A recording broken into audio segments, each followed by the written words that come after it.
वेदोक्त भाग हा खरा मानावा आणि वर्णन सोळे करायला पूर्णोक्त हे मानायचे. मग मागील साधूची उपासना ही करू नये काय? ती उपासना खरी आहे आणि ते खरे आहे म्हणून त्यांची उपासना करावी. कोणत्या नावावर? जय जय रामकृष्ण.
करावी आणि त्यांची ती दशा येईपर्यंत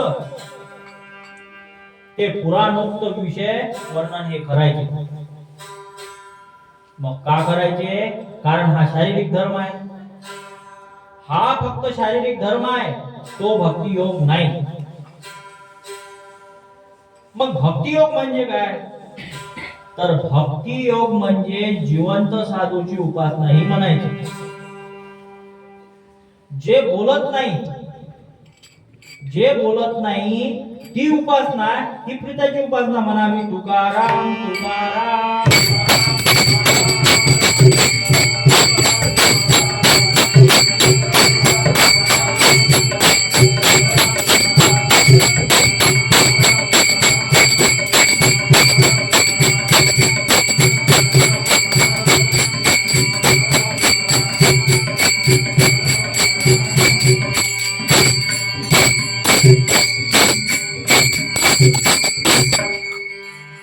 जिवंत म्हणजे प्रत्यक्ष आणि जे जिवंत आहे त्यांच्यासारखे हे मागील हे नाही. प्रतिमा किंवा राम कृष्ण वगैरे मेलेले पुरुष हे बोलले, ते लिंग देहात असतातच आणि अशा लिंग देहातच नामदेवाशी देव हे बोलले. आणि म्हणून संत त्याचे वर्णन करतात. ते म्हणतात ऐसा भक्त कबूल नाही.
तर